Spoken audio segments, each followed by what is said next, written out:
আমরা সকলেই জানি ১৯৭১ সালে দীর্ঘ ৯ মাস রক্তক্ষয়ী যুদ্ধের মাধ্যমে আমরা আমাদের একটি স্বাধীন দেশ, একটি স্বাধীন পতাকা এবং একটি জাতীয় সঙ্গীত পেয়েছি। আমরা ছোটবেলা থেকেই আমাদের এই জাতীয় সঙ্গীতটা আমাদের অন্তরে ধারণ করি। যারা আমরা দেশকে ভালোবাসি, আমরা কখনোই চাই না আমাদের এই জাতীয় সঙ্গীতটা নিষিদ্ধ করা হোক।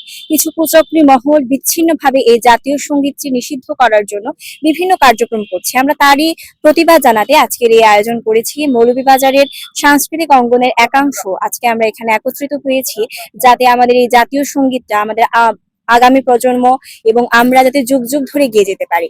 আমাদের পূর্বপুরুষেরা, আমরা এবং আমাদের আগামী প্রজন্ম আমাদের এই জাতীয় সঙ্গীতকে সর্বদাই আমাদের অন্তরে ধারণ করি। ১৯৭১ সালে ৩০ লক্ষ শহীদ আর ২ লক্ষ মা বোনের সম্ভ্রমের বিনিময়ে আমরা আমাদের এই স্বাধীন দেশ, এই জাতীয় সঙ্গীত আমরা পেয়েছি, একটি মানচিত্র পেয়েছি। এই জাতীয় সঙ্গীত আমরা অন্তরে ধারণ করি।